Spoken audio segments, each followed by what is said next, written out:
Today is our second day of notes in our Islam unit, and today we're going to focus on the spread of Islam. Last class, we talked about the origins of Islam, Muhammad receiving the revelation. We talked about the Hijrah, the migration of Muhammad to Medina, becoming a leader in Medina, and then returning to Mecca, taking the city, and turning the Kaaba into a Muslim holy shrine. We also talked about the basic beliefs of Islam last class. We said that it was a monotheistic religion and that the holy book was called the Quran. We also talked about the mosque being the center for Islamic life in the community. So Muhammad dies in 632 CE. And that leaves us with the question of who will succeed Muhammad. Muhammad didn't have a son, so instead we have Abu Bakr, who is a close friend and follower of Muhammad. He takes up the role of successor, or he becomes the first caliph. So the word caliph means successor, but it will go on to mean leader of the Islamic Empire. Abu Bakr and the next three elected caliphs were called the rightly guided caliphs because they knew Muhammad and followed his example as a guide for leadership. In last class, we said that following Muhammad's example was known as the Sunnah. The first four caliphs were inspired by Muhammad's desire to spread Islam, and they conducted what is called jihad, which is an armed struggle against unbelievers. The religion of Islam spread like wildfire. In less than 100 years, Muslim armies had conquered all of Arabia, large portions of what was the Byzantine Empire, including Syria, Palestine, and North Africa. They also conquered the Persian Empire, based in Iran, made it as far east as Central Asia, and even made it into Europe in Spain. So they expanded great distances through deserts and mountains. And this makes sense. The early Arabs, who we call the Bedouins, had lived as nomads. They were used to traveling through harsh conditions. The Muslim armies would go on to conquer Jerusalem, and it would become a holy site for Muslims as well as Jews and Christians. So we can see this red-pink area is the birthplace of Islam, starting in the city of Mecca, and those were the lands under control of Islamic leadership when Muhammad dies in 632. Following the arrows, we can see how the Muslim armies are going to sweep throughout the Middle East, conquering Mesopotamia, where we have the Tigris and Euphrates rivers. From there, they will conquer the Persian Empire and make it into Afghanistan and Pakistan. Going west, they conquer Egypt, North Africa, and eventually make it all the way to Spain. Why did Islam spread so quickly? Well, the early Arabs had a warlike lifestyle. They were fierce, well-disciplined desert warriors. They used both horse and camels in order to move troops and supplies. While the Islamic Empire was expanding, the Byzantine and Persian empires were growing weaker. The Byzantines and the Persians had been fighting against each other for centuries, and they were weak from fighting each other. The Byzantines and Persians also persecuted other religions in their empires, and these persecuted peoples looked to Islamic leaders for guidance. Many of those persecuted peoples would go on to convert to Islam when their territories were conquered by the Muslim armies. There was a common faith of Islam which unified the Arabs. Remember, they had been broken up into tribes before this time. Now they all had one goal, which was to spread Islam and conquer territory in order to do that. They believed in the holiness of Islam, and there was a guarantee of paradise or heaven for those killed in battle trying to spread Islam. Islam would also spread peacefully along trade routes. Remember, Arabia, especially in the north, was a hotbed for trade. It was a crossroads between three continents. And the Arabic language will become the common language of this region and will facilitate the spread of Islam while trade is being conducted. So we have cultural diffusion. How did Muslims treat conquered people? They granted a degree of religious freedom, as forced conversions were not allowed by the Quran. Instead, a special tax would be placed on non-Muslims living in Muslim-controlled territory. People of many faiths worked for the new empire, and they could rise up in society, becoming government officials, doctors, or translators. So it was a merit-based system, not one that was based on your religion. Slavery was not based on race, but it was illegal for Muslims to be owned by other Muslims. So if you were a Muslim, you could not be enslaved. The political unity under the four rightly guided caliphs was short-lived. Ali, the fourth of those rightly guided caliphs, who was also Muhammad's son-in-law, was assassinated in 661, and the system of electing the caliph ended. Control of this empire was taken by force by the Umayyad family. The Umayyads were extremely wealthy, and they had an army who backed them up. Those who followed the Umayyad family were called Sunni Muslims, meaning they followed Muhammad's example.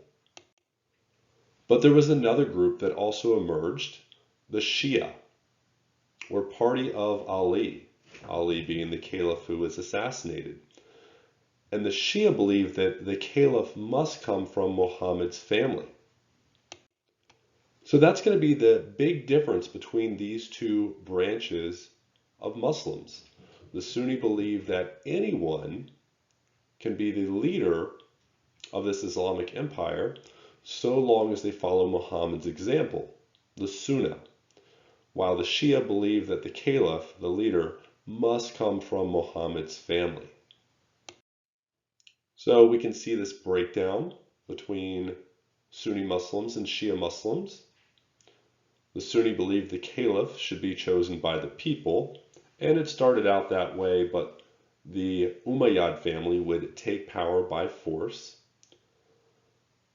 The Sunni said that the caliph should follow the Sunnah, or example, of the Prophet Muhammad. They said that the caliph should have political authority. He should be a political ruler, but not a religious ruler. So they separated politics and religion under their leadership. 90% of Muslims today are Sunni. The Shia Muslims believe that only descendants of Muhammad's daughter, Fatima, and son-in-law, Ali, could be caliph. So they had to have a bloodline in order to be the caliph. They need to be part of Muhammad's bloodline. The caliph should have religious and political authority, like we see in Iran. We would consider Iran to be a theocracy. We also see groups of Shia Muslims living in Lebanon, parts of Iraq, and Yemen. So looking at this map, it's going to show us where we have Sunni Muslims today, which is the lighter green, so Saudi Arabia, Pakistan, Turkey, and the darker green shows us where we have Shia Muslims, so parts of Iraq, Iran, Yemen, and in the center of Afghanistan. So lighter green are the Sunni Muslims, darker green, the Shia Muslims. One of the things that you'll notice is this pocket of Shia Muslims living in Iraq. The reason they aren't part of Iran is because these borders were drawn by Europeans after World War I.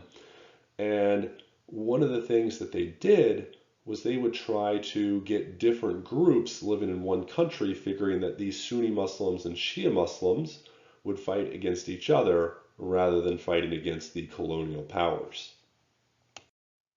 We have a third tradition called the Sufi Muslims. They seek God through meditation, fasting, and a life of poverty. So they're much more spiritual, you could say, than the Sunni or the Shia, and they rejected the luxurious life of the Umayyad family, who would go on to rule the Islamic Empire. The Umayyad dynasty is in power for about 90 years.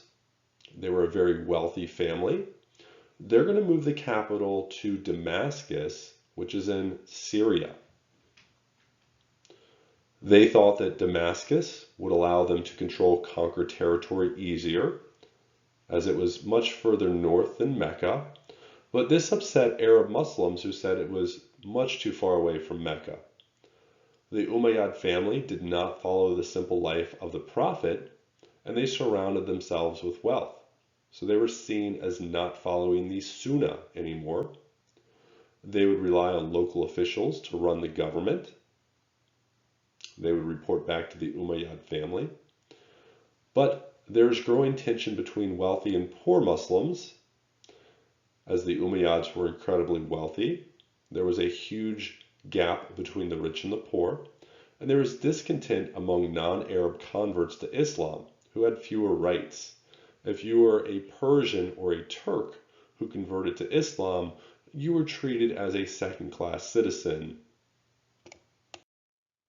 Damascus would be the capital for the Umayyad family, and because of its proximity to the Mediterranean Sea, they do take some ideas from the Greeks and the Romans. We can see columns, we can see arches as well, and domes.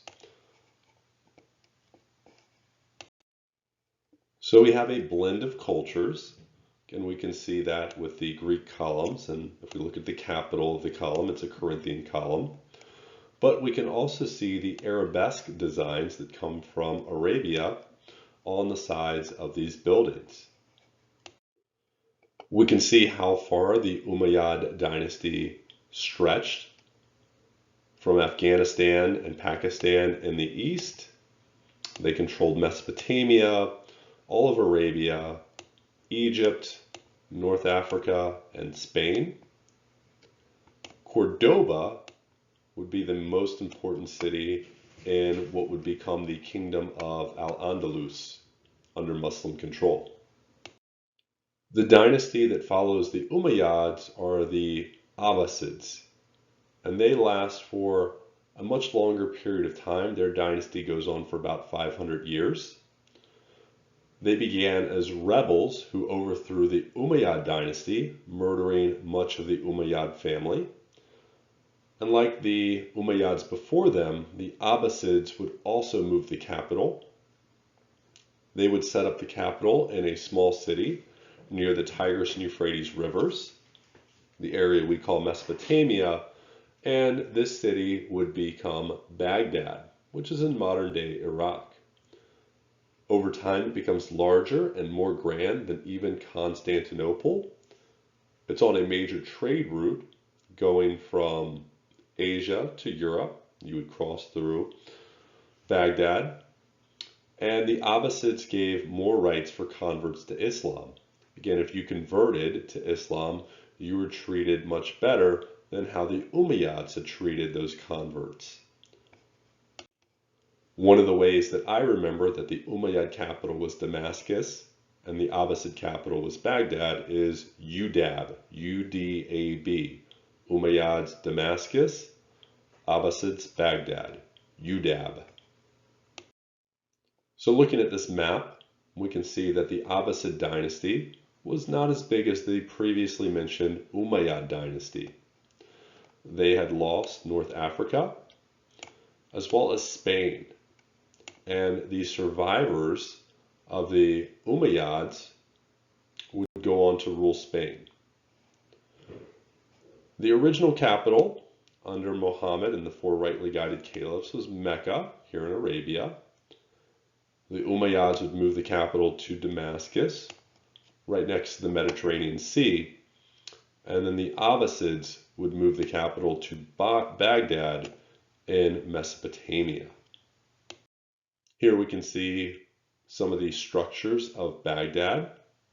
And with Baghdad, it does not have the same influence from the Mediterranean world that we see with Damascus. We do have arches. These arches have a little bit of a point here. We call it an Arabic style arch. More arches at this mosque, again with a little point at the top. And we also have a minaret in the background. We have many reasons that we see the decline of the caliphate. We have Al-Andalus, which is Spain. It's going to break off from the Abbasid dynasty. It's where the surviving Umayyads are going to form their own caliphate in Spain. Most of these inhabitants come from North Africa. North African Muslims were called Berbers. We have the Fatimid Caliphate.